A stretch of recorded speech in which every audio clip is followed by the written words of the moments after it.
Yeah, so my name's Dr. Francesca Sobande, and I grew up in Edinburgh before moving to Dundee for around about 5 years. I think growing up in the early 90s as a black person was an experience that included many different layers to it, but something that often comes to mind when I reflect on that experience is how few black people there often were in various spaces that are part of childhood. So whether that is thinking of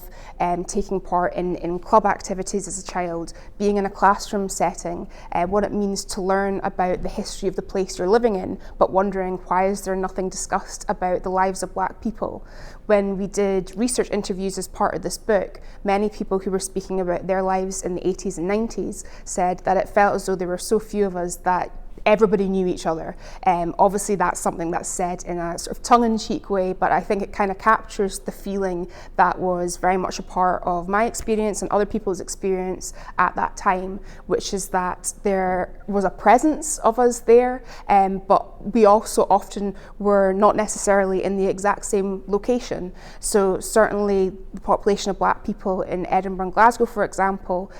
may distinctly differ to the population of black people in rural parts of Scotland, but even in those settings, it could be difficult to find somewhere to get your hair done. It could be difficult to find somewhere to get different items to put together the sorts of meals that you want to as a family. And when doing these research interviews, there were so many moments of connection and relatability with people where we were laughing about, do you remember that shop that used to be around?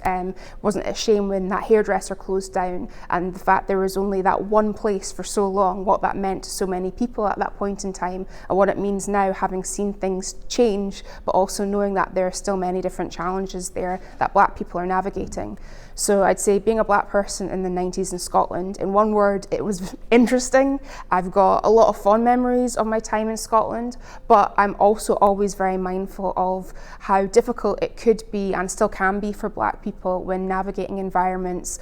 where there aren't many other black folks, or even when there are black people who are there in a collective capacity, but their experiences aren't being acknowledged, supported, and